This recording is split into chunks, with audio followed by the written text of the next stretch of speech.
Տեսեք, հարգելի բարեկամներ, այս տանջված երկրում ինչքան մարդիկ կան,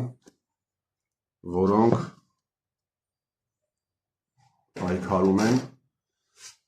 աննահանջ պայքար են տանում քրիստոնեական արժեքների և եկեղեցու համար։ Շատ են։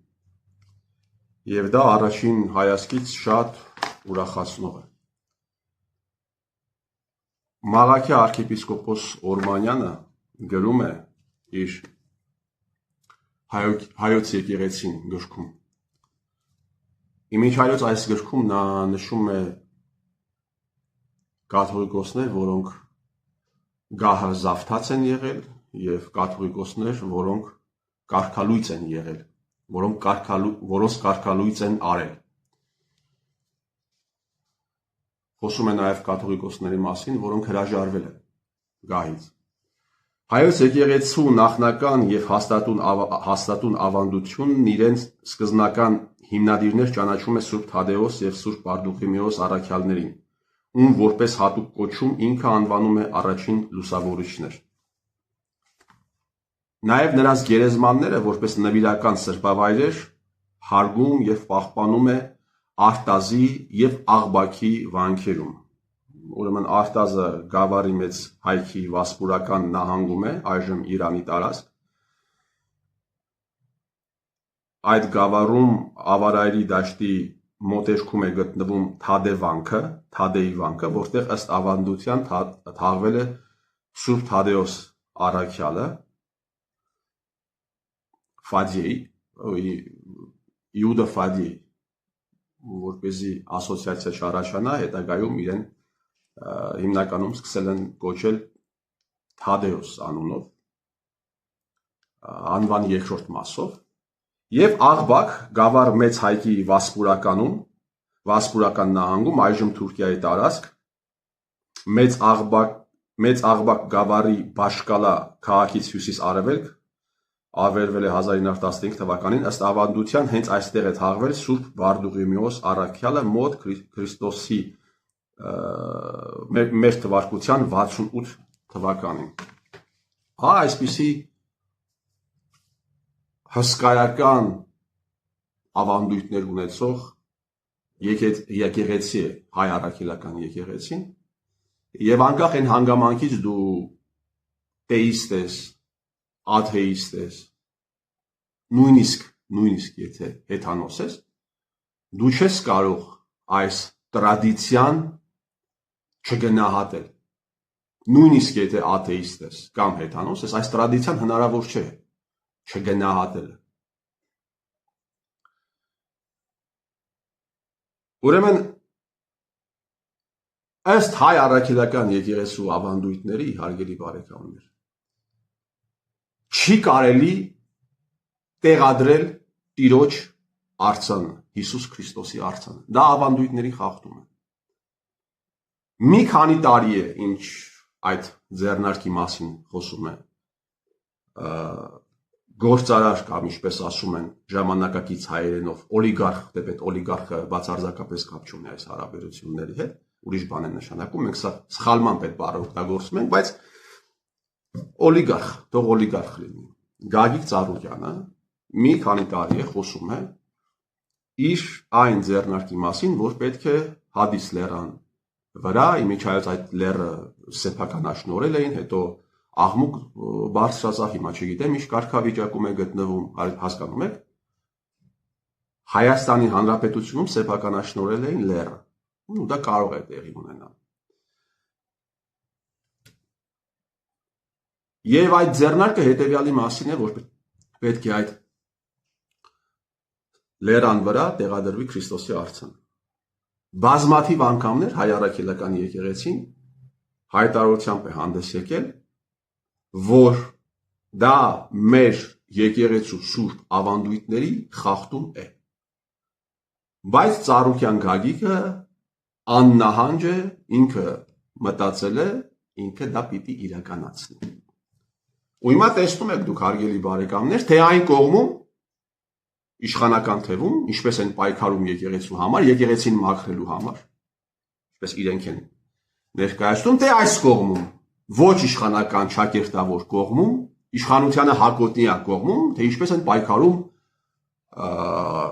էլի եկեղեցու համար, եկեղեցին չփոխելու համար։ Հիմա հայ օլիգարխի արածը, հարգելի բարեկամներ, ոչ պակաս հարված է հասցնում հայ առաքելական եկեղեցուն, քան այն, ինչ անում է Փաշինյան Նիկոլը։ Կամ միգուցե Փաշինյան Նիկոլը սա անում է, որովհետև եկեղեցին այնքան տկար է եղել, որ Ծառուկյան Գագոն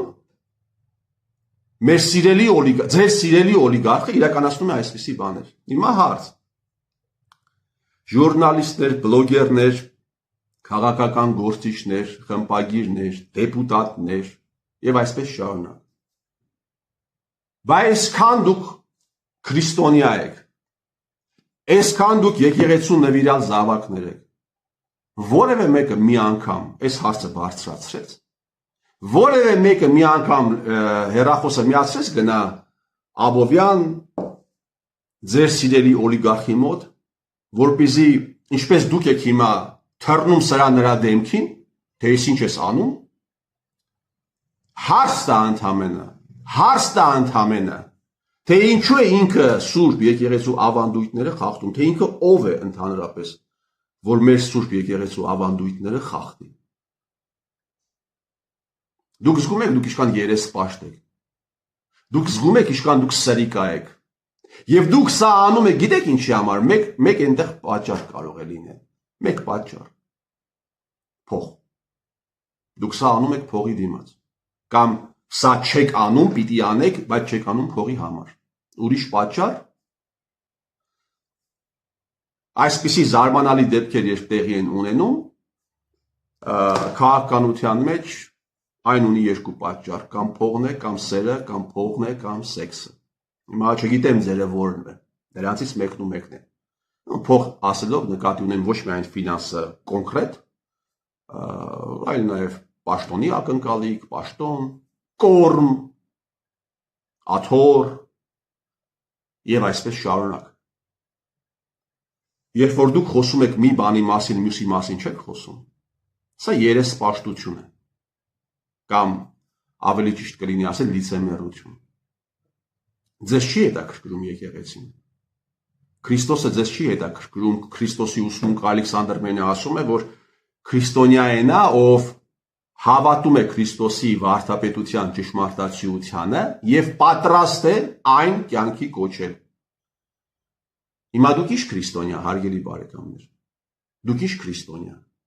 Ձեզ համար Աստվածը դուք կուրք եք սարքել փողը եւ հանուն փողի պատրաստ եք ամեն մի այլանդակության։ Ամեն մի այլանդակության։ Երբ ասում բազմաթիվ եկեղեցական բարձր դասի ներկայացուցիչների մասին է խոսում, ովքեր կարգալույծ են արվել, ովքեր ում նշում է որպես գահազավթացներ։ Ինչքան դու թույլ ես, ինչքան դուք թույլ եք վեհապարտեր, որ Ծառուկյան Գագիկը չեմ ուզում կոպիտ արտահայտվել, հա։ Բանի տեղ չի դնում եկեղեցու խոսքը եւ շարունակում է իր գործը։ Եթե Ծառուկյան Գագիկը ապրեր ենթադրենք Չեչնիայում եւ ցանկանար Մուհամեդի արձանը կանգնեցնել, այնտեղի իմամը թեթև հայտարարություն տարածեր, թեթև։ Ինչ եք կարծում։ Նա կարողանար այդ ամեն այդ ձեռնարկը շարունակել։ Եվ սրան գումարած նաև այն, որ սովետական տարիներին դատավճիռ կա, որ այս անձնավորությունը բռնաբարության համար դատվել է, ինչքան գիտեմ բռնաբարությունը տեղի է ունեցել եկեղեցու բակում, եւ արդեն հետագայում անկախ Հայաստանի, արդար Հայաստանի դատարանը արդարացրել է Գագիկ Ծառուկյանին եւ գիտեք դատավորը ով է եղել։ Սասուն Խաչատրյան կար, հեղափոխական, արդար քննչական կոմիտեի ղեկավարը։ Դրա հերն է արդարացրել։ Եվ այսպիսի բեքգրաունդ ունեցող անձնավորությունը որոշել է տեղադրել տիրոջ արձանը։ Բայց այս թեման լռության է մատնվում,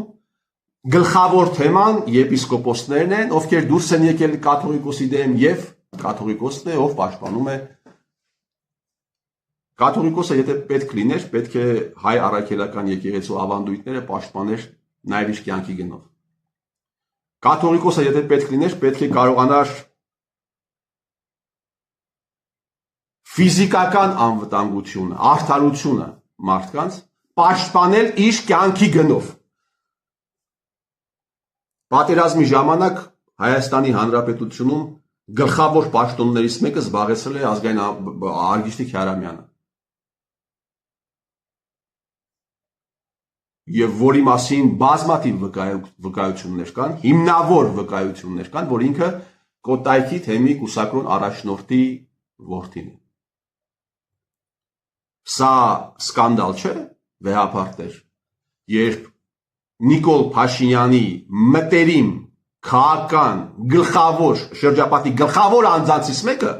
Կոտայքի թեմի առաջնորդի որդին է, սա սկանդալ չէ։ Եկեղեցին սրա հետ կապ չունի։ Եվ այդ անձնավորությունը, այդ անձնավորության գործունեության կամ անգործունեության հետևանքով է, որ նաև մենք ունենք այս սոսկալի իրավիճակը։ Այսինքն ոչ միայն ուխտն է խախտել, այլ նաև դաստիարակել է մեկի, ով առերևույթ բազմաթիվ հանցագործություններ է իրականացրել, պետական մասշտաբի հանցագործությունների մասին է խոսքը։ Եվ աչքի ընկել բազմաթիվ խուլիգանական դեպքերով, քաղմասներում մարդկանց է խոշտանգել, վեհապարտ էր, սա խնդիր չի եկեղեցու համար, բա որն է խնդիրը։ Այդպես ասացիք, սա խնդիր չի, սա խնդիր չի, սա ձեր գործը չի։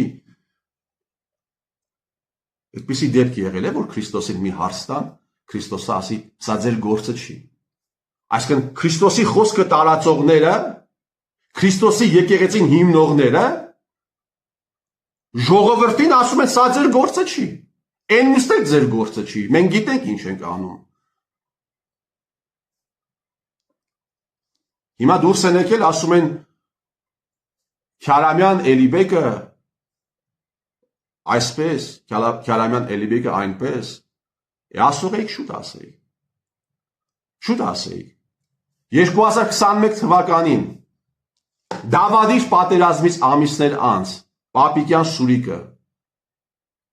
այսօրվա հաղորդման հերոսներից մեկի Փարավոն ռեստորանում ճոխ հարսանիք է իրականացնում, մինչ այդ եկեղեցի են մտնում։ Հայ առաքելական եկեղեցու սպասավորը օշտնում է։ Կներեք, իսկ եթե Պապիկյան Սուրիկի փոխարեն եկեղեցի մտներ ենթադրենք Ռամիլ Սաֆարովը, ենթադրենք հայ աղջկա հետ է ամուսնացել եւ որոշել է պսակվել հայ առաքելական եկեղեցում։ Իրականացնեիք դուք այդ պսակը։ Հիմա կասեն ոչ։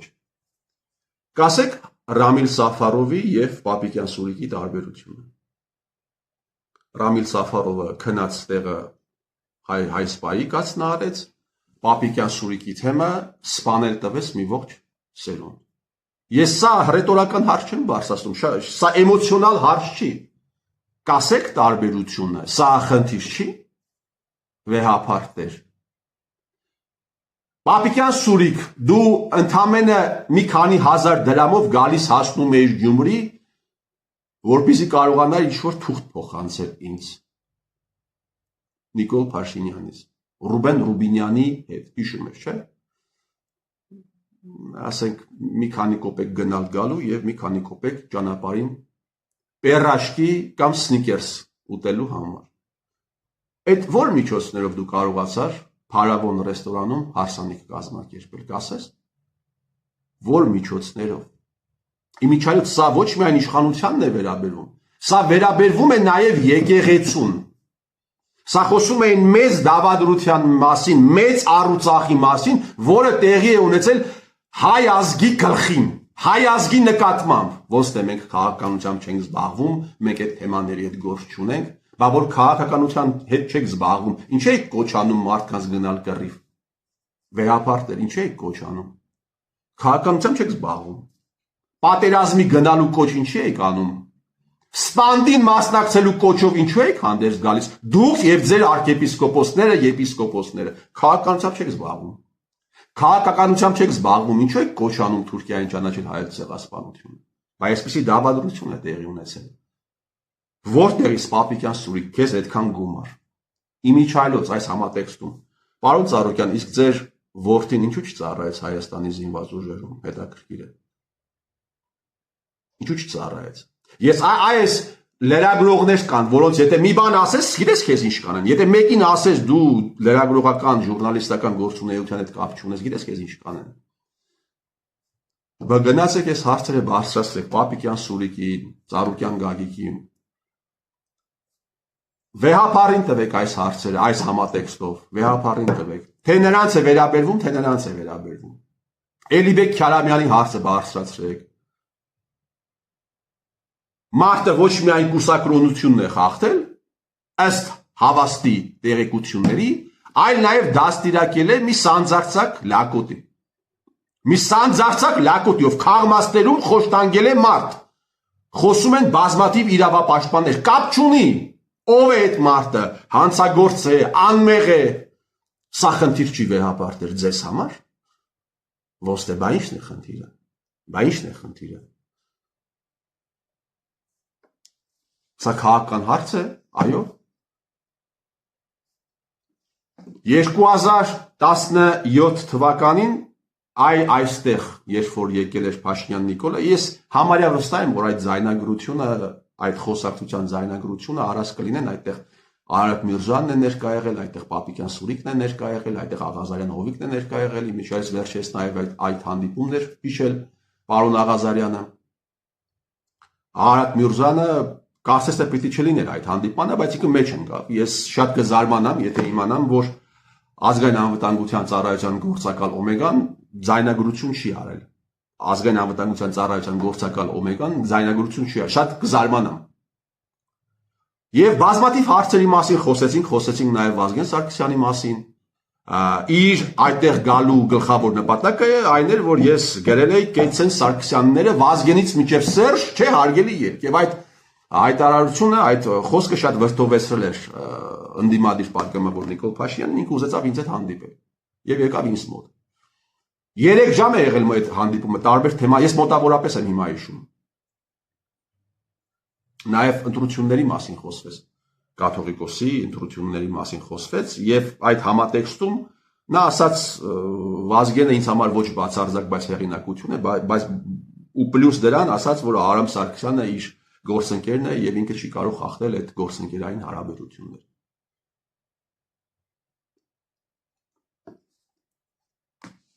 Ինչ Վազգեն Սարգսյանը չի ազդել ընտրությունների վրա վեհապարը։ Ես բոլորը գիտեն, բայց տեսեք Փաշինյան Նիկոլը լուռ է։ Փաշինյան Նիկոլը լուռ է։ Եվ նա է լուռ, եւ այն մյուս կողմն է լուռ, որովհետեւ դուք կիսատ պրատ ճշմարտությունների մասին եք խոսում, դուք զբաղեցնում եք մարդկանց, Հայաստանի Հանրապետությունում ներքաղաքական օրակարգը ոնց է ձևավորվում, ինչ որ բան են ասում վերևից խմբագիրներին, այն մյուս դաշտի խմբագիրներին եւ այն մյուս, ասենք, իրար հակոտնյա առաջին հերթին դաշտերի խմբագիրներին եւ ասում են, այս թեմաները զարգացրեք ձեր բլոգերների, դեպուտատների, ժուրնալիստների եւ այլների միջոցով, որպեսզի հասարակության ուշադրությունը այսպես շեղվի այդ թեմաների վրա, թեմաները, որոնք իրենց աթոռներին եւ այս փողերից մեծ վնաս չեն տալիս եւ իրենք իրականացնեն իրենց գործը։ Իսկ այն լուրջ թեմաները, կարևոր թեմաները, իրենց վնասող թեմաները անտեսվում են կամ ձևի համար կարող է 1-2 նախադասություն ասվի անցնի առաջ։ Մի ամիս է հարց են բարձրացրել։ Կան արդյոք Հայաստանի Հանրապետությունում դիրքեր, որտեղ դիրքապահները հասնում են անցնելով ադրբեջանական անցակետի, ադրբեջանական հսկողության տակով։ Հարյուրավոր վկայություններ կան։ Հարյուրավոր մարդիկ կան, ովքեր մտնում են կոմենտներում գրում են, որ այո կան, եւ այդ դիրքերի սերունդի հատվածում են, բայց սա չի հետաքրքրում ոչ մեկին։ Փաշինյան Նիկոլը ձևական գործ հարուցել տվեց Արշակ Կարապետյանի նկատմամբ, որ այդ դիրքերի հարևանությամբ գտնվող դիրքերը հանձնվել է Արշակ Կարապետյանի օրոք եւ վերջ։ Եվ վերջ։ Այսպես հարգելի բարեկամներ, այսպես հայը Հայի ձեռը իշխանություն է ընկել եւ ինքը պղծում է 2000-ամյա ավանդույթներ ունեցող եկեղեցին, ուղղակի պղծում է, բարի բուն իմաստով, թե այն կողմը, թե այն կողմը։ Երկու կողմերը իրար ձեռք բռնած պղծում են եկեղեցին։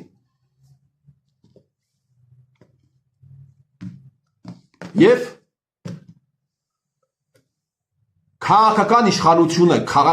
իշխանությունը բանեցնում են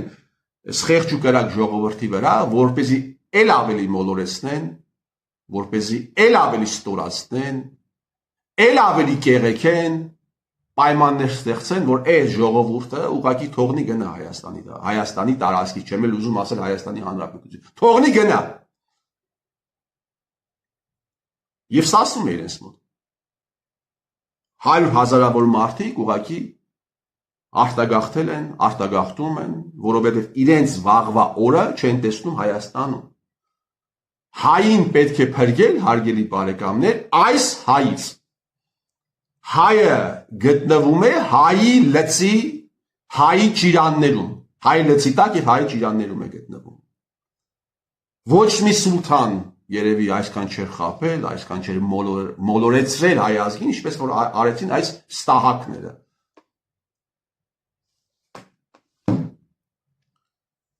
Ես ձեր տիրոջ մերը